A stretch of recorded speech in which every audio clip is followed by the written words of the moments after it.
10절에는 여호와께서 나라들의 계획을 폐하시고 민족들의 사상을 무효하게 하신다. 그리고 그와 대조되게 11절에 여호와의 계획은 영원히 서고 하나님의 생각은 대대에 이른다. 그렇게 시인이 노래하고 있습니다. 사람도 생각을 하고 사람도 계획을 하지만 사람의 생각과 계획은 영원하지 않습니다. 그리고 생각하고 계획한다고 다 되는 것도 아닙니다. 나라들도 그렇습니다. 그러나 하나님은 그 생각이 곧 계획이고 그 계획과 생각이 생각으로 그치지 않고 실행되고 그 목적한 바대로 이루어지는 완전한 계획과 완전한 생각이죠. 그래서 오늘 우리가 대요리문답 하나님의 계획에 대해서 공부를 하려고 합니다. 웨스트민스터 신앙 고백서 대요리문답이 12문, 13문, 14문이 하나님이 어떤 계획을 갖고 계시는가, 하나님의 계획을 성경은 어떻게 말하고 있는가를 공부하는 부분인데요. 그걸 우리 작정이라고 이미 배운 적이 있죠. 자, 12문 제가 한번 읽어볼 테니까요. 교환대로 나가도록 하겠습니다.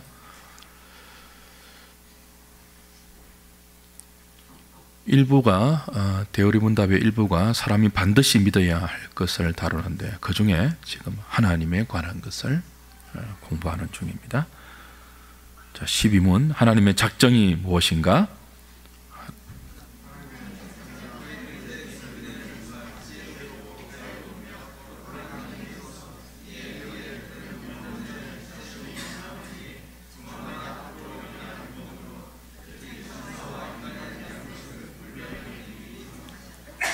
그리고 근거 구절을 기록해 놓았습니다.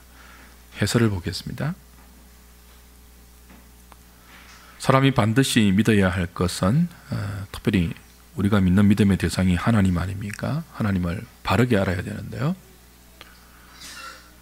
하나님을 알 때도 막연하게 아는 것이 아니고 성경이 우리에게 계시하는 대로 하나님을 알고 믿어야 합니다. 그래서 6문부터 20문까지 하나님에 대해서 요리문답이 가르쳐 주죠.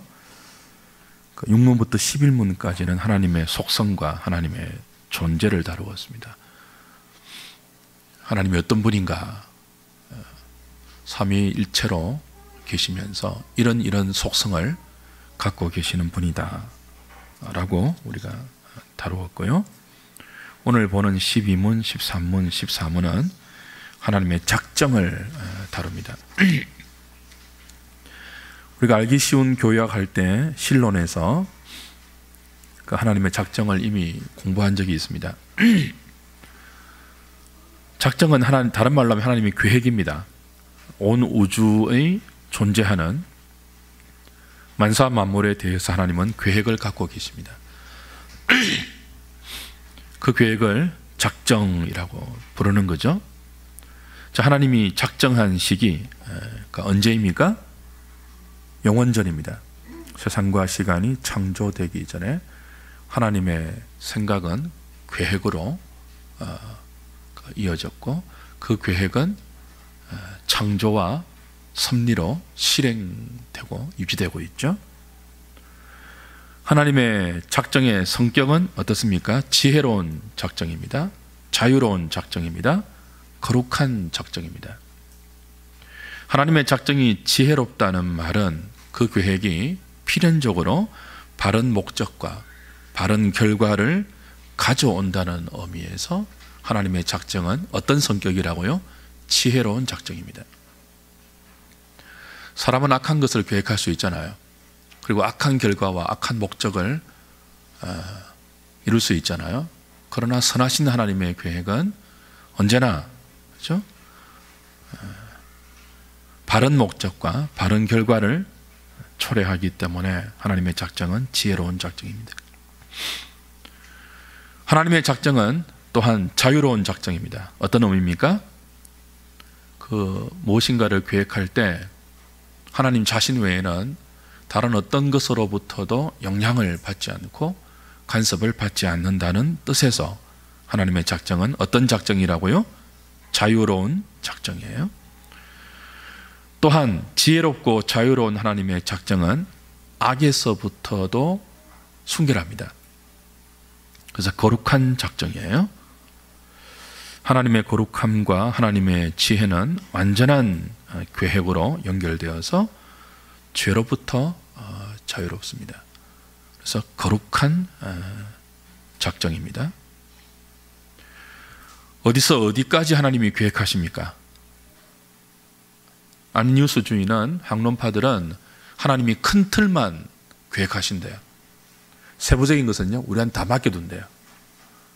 그렇지 않습니다. 그렇게 되면 하나님이 작은 것은 방관하실 수밖에 없는, 관여할 수 없는 그런 무기력한 하나님이 될 수밖에 없죠. 하나님의 작정의 범위는 역사, 국가, 나라들에게 일어나는 큰 사건만 아니고 우리의 일상의 아주 작은 부분, 참새 2마리가 한 아사르온에 팔리는 그런 일까지 다 하나님의 작정의 범위에 포함되어 있습니다. 우리가 숨쉬고 살아가는 삶에서 몸으로 경험하는 모든 것들은 하나님의 작정의 범위 안에 다 있습니다. 그 손오공이 부처님의 손바닥을 벗어나지 못한다는 말이 있듯이 인생과 이 땅에 존재하는 모든 것들은 하나님의 작정과 하나님의 계획에서 벗어날 수 없습니다. 하나님의 작정과 상관없이 일어나는 일들은 없습니다. 티끌 하나, 먼지 하나, 바람에 흩날리는 것도 하나님의 작정과 계획과 섭리 안에 있습니다.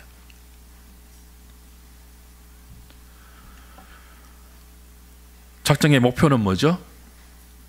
하나님 당신의 영광을 드러내는 것이 하나님의 계획의 목적입니다.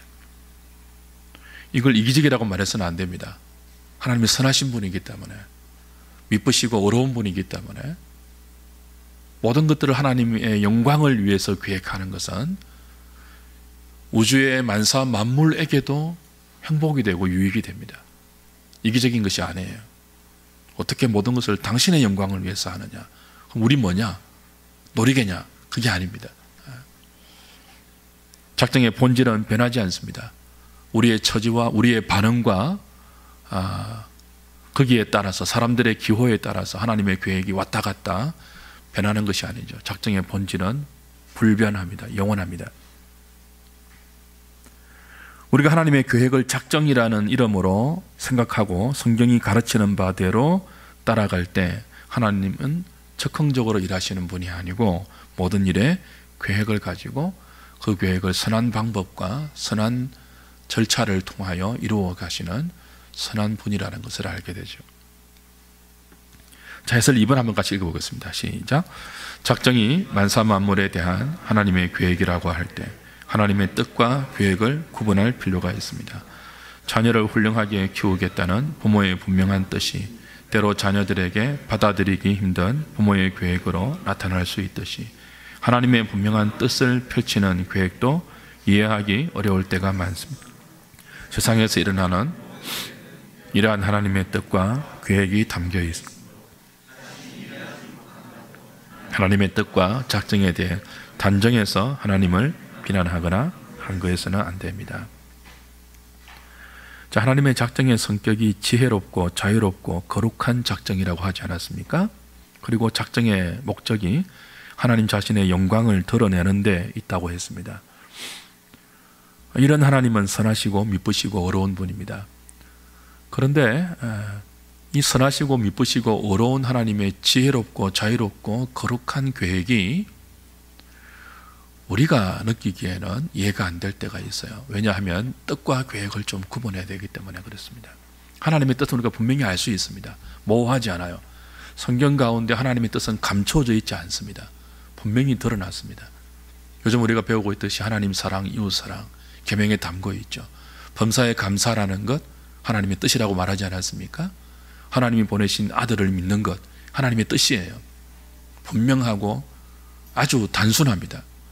그런데 그 선하고 어렵고 미쁘신 하나님의 분명한 뜻이 하나님의 계획 가운데 우리에게 전달되고 실행될 때는 이해하지 못하고 감추어진 것처럼 펼쳐질 때가 많죠. 마치 제가 예를 들어 놨지 않습니까? 부모가 자녀를 훌륭하게 키우고 싶다는 분명한 뜻을 가지고 있어요. 이거 뭐 누가 봐도 알 수 있는 분명한 뜻이죠. 어떤 부모가 자녀를 막 키우고 싶겠습니까? 다 훌륭한 사람으로 키우고 싶죠. 그러나 훌륭한 자녀를 키우고 싶은 부모의 분명한 뜻이 계획과 실제로 펼쳐질 때는 자녀가 느끼기에는요, 이해가 안 되는 것이 많아요. 훌륭하게 나를 키우겠다고 하면서 뭐예요? 때로는 막 어려운 환경 가운데 자녀를 두거든요. 바르게 키우기 위해서. 그 자녀가 어릴 때는 그 아버지의 계획을 이해하지 못할 때가 많아요. 그처럼 하나님의 분명한 뜻이 계획 가운데 실행될 때도 우리 인생들은 뭐죠? 특별히 죄인된 인생들에게는 받아들이기 힘들고 감당하기 힘든 것으로 비춰질 때가 있다는 거죠. 그러나 세상의 모든 일에 하나님의 뜻과 계획이 담겨 있다는 것을 인정하고 설령 그것을 차체 우리가 이해하지 못한다 해도 하나님의 계획에 대해서, 뜻에 대해서, 작정에 대해서 비난하거나 원망하거나 항거하거나 불평해서는 안 된다는 거죠. 합력하여 선을 이루게 하시는 분입니다. 혹시 지금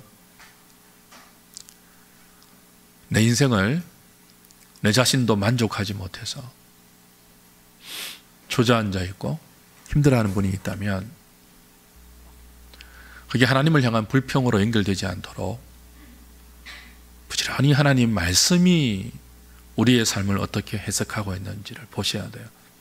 제가 수요일도 말씀드렸습니다만 여러분이 자꾸 말씀 앞으로 여러분 자신을 이끌어가지 않으면요, 감정이 시키는 대로, 세상이 부추기는 대로 여러분 인생을 해석하고 거기에 편성해서 하나님도 오해할 수밖에 없어요.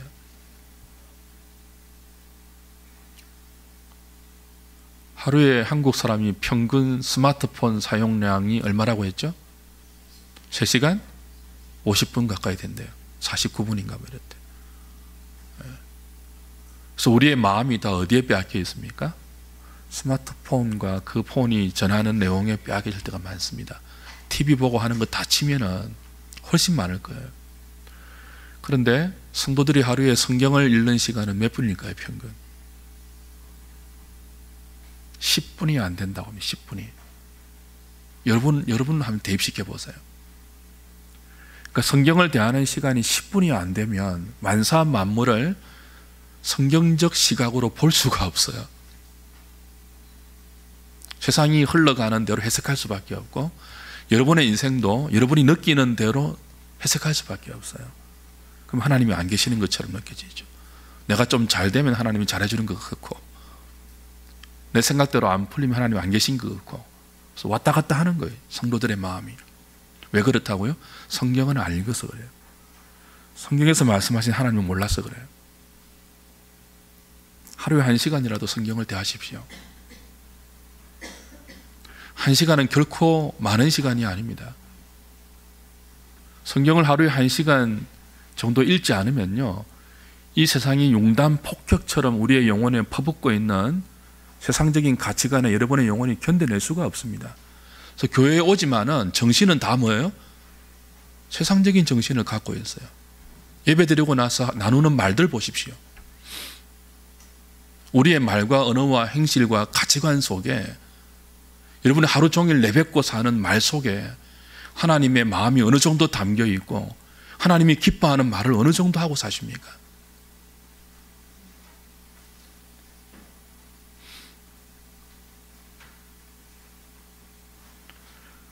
하나님의 작정과 하나님의 계획을 그래서 우리가 다 이해하지 못한다고 한거해서는 안 된다는 거죠. 하나님을 비난하거나 감히 우리의 입을 열어서 하나님을 원망하거나 불평해서는 안 된다는 거죠. 해설 3번 볼까요? 작정의 자유로움에서 잠시 언급했지만 하나님의 작정에 영향을 미칠 수 있는 것은 아무것도 없습니다. 그죠? 우리의 반응이 하나님의 계획에, 그리고 그 계획을 실행하는 일에 조금 더 영향을 미치지 않습니다. 세상이 창조되기 전에 하나님의 작정이 시행되었으니까요. 그리고 그 작정을 역사 가운데 운행하실 때도 우리가 울고불고 한다고 하나님의 계획이 변경되거나 이렇게 고쳐지지는 않죠. 때때로 하나님께서 후회하신다는 표현, 또 이를 바꾸었다는 표현이 나오지만 그건 신인 동형적인 표현이지 결코 하나님의 뜻이 변경되거나 우리의 반응 때문에 고쳐진다는 뜻은 아니죠. 하나님의 선하시고 온전하시고 기쁘신 뜻 외에 작정에 다른 동기가 있습니까? 없습니다. 작정의 이유나 조건도 있을 수 없습니다. 오직 하나님의 기쁘신 뜻만이 작정의 유일한 동기입니다. 근데 왜 우리가 이 하나님의 계획을 찬송해야 되죠? 그분의 뜻대로 하는데 왜 이걸 찬송해야 되죠? 그의 기쁘신 뜻대로 모든 일을 작정하시는 하나님이 선하신 분이기 때문에 그래요. 그분이 어려운 분이기 때문에 그래요. 정직하신 분이고 인자가 풍성하신 분이기 때문에 그 성품의 근거에서 계획된 모든 하나님의 작정은 우리가 이해하지 못한다고 해도 찬양의 대상이 되어야지 불평과 비난의 내용이 되어서는 안 됩니다. 그 뒤에 한번 같이 읽겠습니다. 시작. 선하신 하나님은 자신의 뜻과 계획에 따라 발생한 모든 일을 정하실 때 사사로운 동기나 꼼수나 목적을 가지고 하지 않으십니다. 한치 앞을 내다보지 못하는 요한한 인생, 흠과 점과 오류투성이의 인생과 달리 하나님은 무한, 영원, 완전하시고 불변하시는 거룩하심과 진실하심으로 뜻을 정하고 계획하기 때문에 이런 하나님의 뜻과 계획이 담긴 아름답고 고결합니다. 그렇죠? 우리의 계획은 다 선한 것만은 아니죠. 때때로 우리 자신도 모르는 사이에 머리를 맞대고 지혜를 짜내는데 그 결과가 악할 수 있습니다. 나쁠 수 있습니다. 왜냐하면 우리가 점과 흠과 오류투성이의 연약한 인생이기 때문에 그래요. 선하게 한다고 하는데 뭐예요? 악한 계획을 할 수 있습니다. 그래서 많은 사람들이 고통스러워할 수 있습니다. 나라와 나라가 협상하고 외교하고 정치하는 거 보십시오. 다 자국의 이익을 위해서 종족의 우상에 갇혀서 한 나라가 웃으면 한 나라는 피해를 보고요. 한 나라가 힘을 발휘하면 한 나라는 슬퍼해야 됩니다. 사람의 계획은 다 선하지 않습니다. 누군가의 선한 계획이 누군가에게는요 다른 결과로 초래될 수 있는 것이 인생입니다. 근데 하나님은 그렇지 않습니다. 하나님의 계획은 지혜롭고 자유롭고 거룩하고 완전한 계획입니다. 선한 계획입니다. 그래서 하나님의 작정은 아름다운 고결한 작정입니다. 찬양해야 되는 거죠. 해설 4번 보실까요? 자, 하나님의 작정을 무엇으로 오해하면 안 됩니까? 운명론과 결정론으로 오해하면 안 되죠. 예정, 작정 이런 이야기를 하면 자꾸 숙명론, 운명론, 결정론이라고 오해하는 분들이 있습니다. 이 차이가 뭐죠? 전에도 우리 한번 공부했죠. 하나님의 작정과 운명론, 결정론, 숙명론의 차이가 뭐예요? 만사 만물에 대한 하나님의 계획을 작정이라고 한다면 운명은 뭡니까? 운명론은 뭐예요? 결정론은 뭐예요? 하나님이 아닌 누구인지도 모르는 하나님 외에 그 어떤 것이 인간의 운명을 좌우하고 있다는, 그리고 그 어떤 것에 의해서 인간의 숙명이 결정되어 있다는 사상입니다. 운명론과 결정론과 숙명론을 따르면 인간은 자유의지가 설 데가 없습니다. 인간의 인권과 인격은 바로 설 수가 없습니다. 그러나 하나님이 말씀하시는 작정은, 하나님의 작정은 지혜로운 작정이기 때문에 우리의 인격을 그대로 살려서 우리의 자유의지를 아무 상함 없이 그대로 사용하게 해서 하나님의 뜻과 계획을 이루어 간다는 측면에서 결정론이 아니죠. 운명론이 아니죠. 숙명론이 아니죠.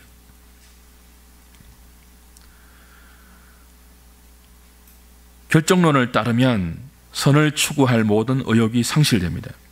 선택의 자유도 부정됩니다. 악인이 자신이 행한 악과 죄에 대해서 책임지려고도 하지 않습니다. 모든 것들을 하나님께 지우겠죠. 하나님이 다 결정하지 않았습니까? 하나님이 다 계획하지 않았습니까? 그렇게 하나님을 비난하겠죠. 그러나 작정은 그렇지 않다는 거예요. 하나님의 작정은 인격과 자유를 말살시키지 않고 모든 일에 인격과 자유를 살리는 방식으로 진행됩니다. 하나님은 모든 일을 미리 정하면서도 동시에 제2원인들의 자유나 우연성을 제거시키지 않고 도리어 확립하는 무한한 지혜와 능력을 갖고 계십니다. 하나님의 작정은 이 하나님의 무한한 지혜와 하나님의 무한한 능력에 근거하고 있기 때문에 운명론과 결정론이 아니죠. 그러므로 자신의 죄, 악, 결함을 그리고 방종을 합리화하는 수단으로 하나님의 작정을 마치 운명론처럼 결정론처럼 숙명론처럼 악용해서는 안 된다는 거죠. 오히려 하나님의 작정을 믿는 자들은 소망 안에서 더욱 적극적이고 능동적인 삶의 태도를 가지게 된다는 거예요. 하나님은 죄의 조성자가 결코 아닙니다. 그 예정을 말하고 작정을 말하면서 하나님이 다 알아서 하시니까, 하나님이 다 예정해 놓았으니까, 하나님이 선하신 뜻을 다 갖고 계시니까 우리는 아무것도 안 해도 되겠네 하는 것이 오해라는 거예요. 그건 우리의 인격과 우리의 자유와 우리의 인권을 말살하는 결정론적인 사고예요. 오히려 하나님의 작정을 성경이 가르치는 대로 잘 이해하면 훨씬 더 능동적이고 하나님의 뜻을 믿기 때문에 훨씬 더 적극적인 사고의 방식을 갖게 되죠. 자, 배가 침몰했어요. 사람이 살려달라고 허적거리면서 SOS를 청해요. 근데 기독교인이 있고 회계도가 있습니다. 회계도는 거의 결정론에 가까운 신관 아닙니까? 회계도들은 뭐라고 말할 수 있을까요? 살려달라고 막 할 때 뭐라고 할까요? 모든 것이 신의 뜻이다 하면서 가만히 있어요. 하나님의 작정을, 선하신 작정을 믿는 기독교인은 어떻게 할까요? 하나님의 뜻이기 때문에 자신이 뛰어들어요. 이 차이를 아시겠습니까? 하나님의 뜻이 있다면 살 사람은 살 것이고 죽을 사람은 죽을 것이라고 하면서 팔짱 끼고 있는 것이 숙명론이잖아요. 그게 운명론이고 결정론이잖아요. 하나님의 작정을 믿는 기독교회는 뭐예요? 그 하나님의 뜻이 나를 통해서 이루어질지도 모른다는 적극적인 사고를 가지고, 그런 생각을 가지고 자신이 뛰어들어서 허우적대고 있는 물에 빠진 사람을 건져내려고 하죠. 자, 13문을 보겠습니다. 제가 물을게요. 답을 해보시기 바랍니다. 제13문, 하나님께서 천사와 인간에 대하여 특별히 무엇을 작정하셨는가?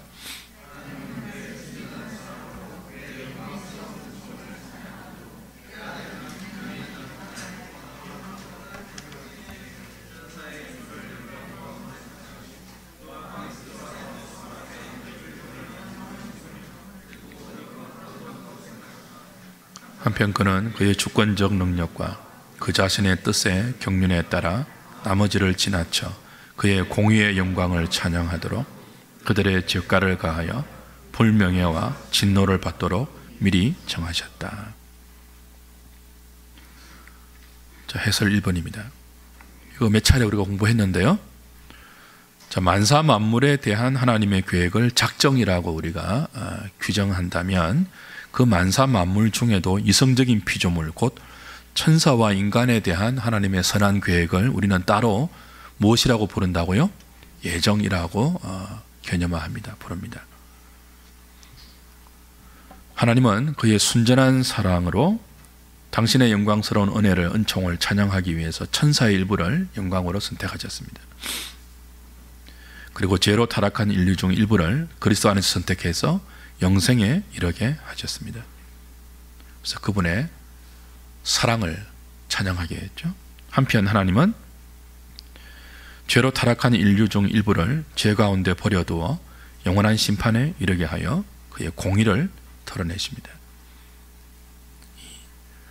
천사와 인간을 향한 하나님의 주권적인 계획, 이 예정은 인간의 선행이나 인간의 믿음이나 인간의 조건을 보고 선택한 조건적 선택이 아니죠. 도르트 신조할 때도 이미 배웠지만요, 하나님의 자유로운 은혜와 사랑과 공의로 말미암는 무조건적인 선택이에요. 시간 전에. 하나님은 어제와 오늘과 내일이 같지 않습니까? 우리는 이걸 여러분 잘 이해하셔야 돼요. 자꾸 시간적으로 하나님의 계획을 이해하시면 혼란에 빠져요. 어떻게 하나님이 그럴 수 있는가? 그런데 하나님은요, 천년 전이나 천년 후나 똑같은 경점이에요. 똑같은, 그분에게는 시간과 공간이 다른 개념이 아닙니다. 영원 전이 그분에게는 영원과 똑같아요. 그러니까 모든 것을 아시고 모든 것을, 미래를 과거로 볼 수 있는 분이 전지전능하신 하나님 아닙니까? 그 하나님의 전지전능함과 자유로운 은혜와 사랑과 공의로 천사와 인류 가운데 누구는 선택하고 누구는 버려서 일부를 통해서는 하나님의 사랑과 영광을 찬송하게 하고 일부를 통해서는 하나님의 공의를 드러내는 그런 계획을 하나님이 갖고 계셨습니다. 예정이죠. 그래서 하나님의 계획 중에 인간과 이성적인 피조물인 천사를 향한 하나님의 계획을 이중 예정이라고 하는 거예요. 누구는 선택하고 누구는 만다고요? 버려두는, 유기하는. 2번 보십시오. 같이 읽을까요? 시작. 천사의 선택과 인간의 선택의 차이는 그리스도 안입니다. 구원과 상관없는 천사와 달리 죄로 타락한 인간의 경우 예수 그리스도의 대속과 의로 옷 입혀주시는 은혜가 필요하기에 반드시 그리스도 안에서 선택하여 그리스도 안에서 영생에 이르게 하십니다. 그렇죠? 요리문답에서 천사를 향한 하나님의 선택을 그리스도 안이라는 특별한 문구로 수식하지 않습니다. 그러나 인간을 향한 하나님의 예정은 선택의 경우 반드시 그리스도 안에서 선택하십니다. 그리스도 안에 들지 못한 자들이 버림받은 자들이죠. 그리스도 안이 얼마나 중요한지 몰라요. 여러분이 하나님을 향한 진실한 믿음을 갖고 있다면 여러분은 그리스도 안에 있는 자들입니다. 그리스도 안이라는 것이 하늘에 속한 모든 신령한 복의 또 다른 표현입니다. 그리스도 안에 있게 된 것, 은혜 중에 은혜이죠. 3번 보실까요? 그리스도 안에서 창세전에 누군가를 하나님이 선택하셨을 때 구원해 내실, 그리스도를 통해서 구원해 내실 구원의 방편도 미리 계획해 놓으셨습니다. 그러니까 하나님의 구원은 자충우돌하는 구원이 아니에요. 이 사람은 이런 식으로, 저 사람은 저런 식으로 사람을 불러내는 그 방식이 다 다른 것이 아니고 복음을 통해서 택한 자를 역사 속에서 부르실 때 반드시 복음을 통해서 부르시고 그 복음을 통하여 거듭나게 하시고 복음을 듣고 믿음이 생기게 하시고 복음을 통해 자신의 죄를 깨닫게 하시고 믿는 자를 어렵다 하시고 어렵다 한 그들을 하나님의 양자 삼으시고 하나님의 양자들을 그리스도 안에서 끝없이 거룩하게 성화시켜 가시고 하나님의 양자 삼은 주의 백성들을 버리지 아니하시고 끝까지 견인해서 마침내 그리스도 안에서 영화에 이르기까지 그리스도 안에서 선택한 자들을 구원하는 방편도 하나님은 이미 예정해 놓으셨다는 거예요. 그리고 성령께서 그 삼위 하나님의 준비해 놓으신 그 구원의 방편대로 성령 하나님께서 각자에게 다양한 방식으로 적용해 가시죠. 하나님께서 어떤 사람을 선택하셨다면 그 사람이 실패 없이 영생을 얻을 수 있도록 복음을 들을 것이며 죄를 회개하고 예수 그리스도를 믿게 되어 어렵다함 어렵고 양자됨 어렵고 성화되고 영화에 이르도록 보호받을 것입니다. 그렇다고 우리가 가만히 있어야 된다는 뜻이 아닙니다. 그렇기 때문에 복음을 들어야 돼요. 믿어야 돼요. 회개해야 돼요. 거룩함을 추구해야 돼요. 그렇기 때문에 인내로 견뎌내야 돼요. 그렇기 때문에 영화에 대한 소망을 우리가 가져야 돼요.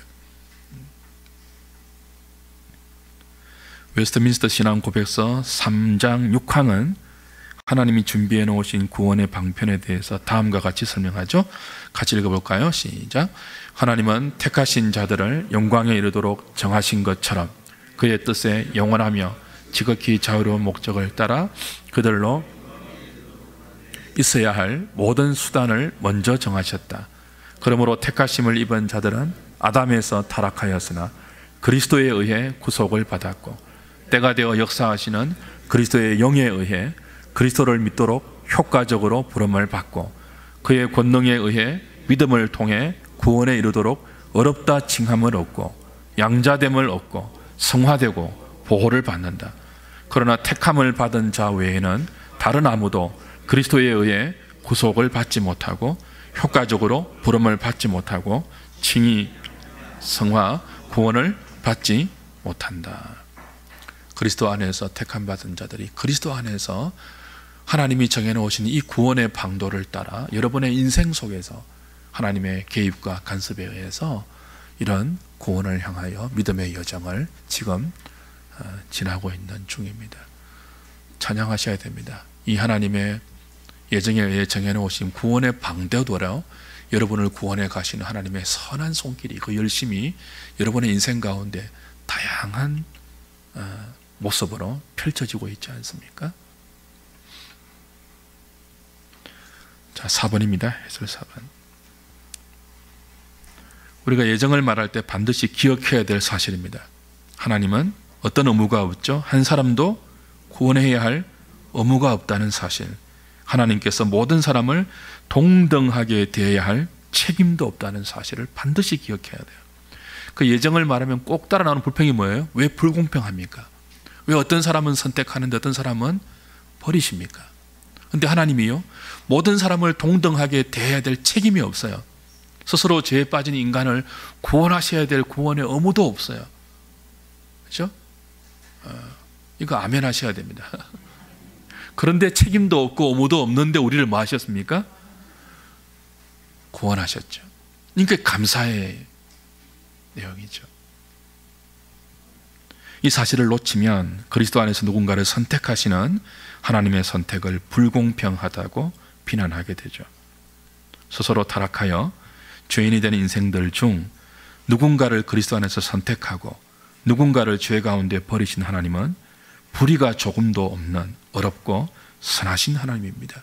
그러니까 누군가를 선택하지 않았다고 그분이 불의해지는 게 아니에요. 그렇죠?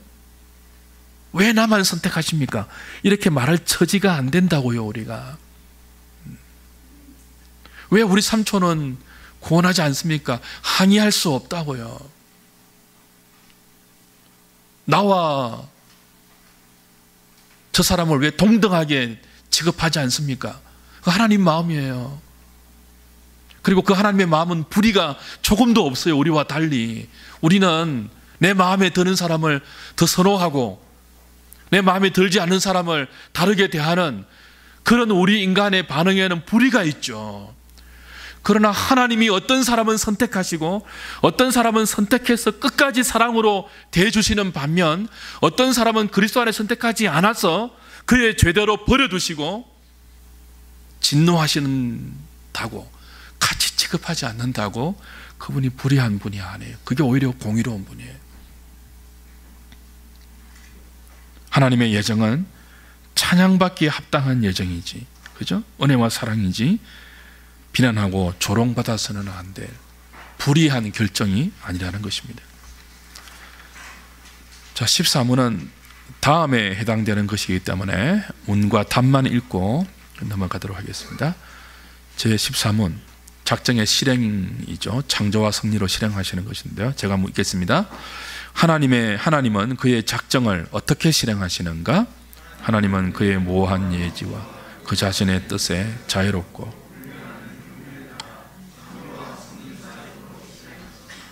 그렇죠. 계획만 세우고 실행 안 하는 분이 아니고 지혜롭고 자유롭고 거룩한 하나님의 계획은 모호한 예지와 불변하는 경륜에 따라 창조로 그리고 창조한 것을 붙드시는 섭리로 실행하십니다. 자, 해설을 같이 읽겠습니다. 시작. 자신의 기쁘신 뜻대로 만사 만물에 대한 주권적 계획을 갖고 계신 하나님은 그 계획을 오류가 없으며 전포괄적이며 정화되고 상세한 예지와 자유롭고 불변하는 경륜에 따라 창조와 섭리로 실행하십니다. 하나님의 사역은 창조와 섭리의 두 부분으로 나눌 수 있는 구체적인 내용은 4가 창조와 5가 섭리 편에서 다루도록 하겠습니다. 자, 한 주간 사시면서 여러분이 하나님의 작정 속에 있으며 그 선하신 하나님의 섭리와 보호 속에 있다는 사실을 믿으시고 어떤 형편에 있든지 이해가 안 되는 일들이 있어도 감사와 기쁨과 찬양 속에서 주어진 한 주를 승리하며 잘 사실 수 있기를 주님의 이름으로 부탁드립니다. 19장 찬송하겠습니다.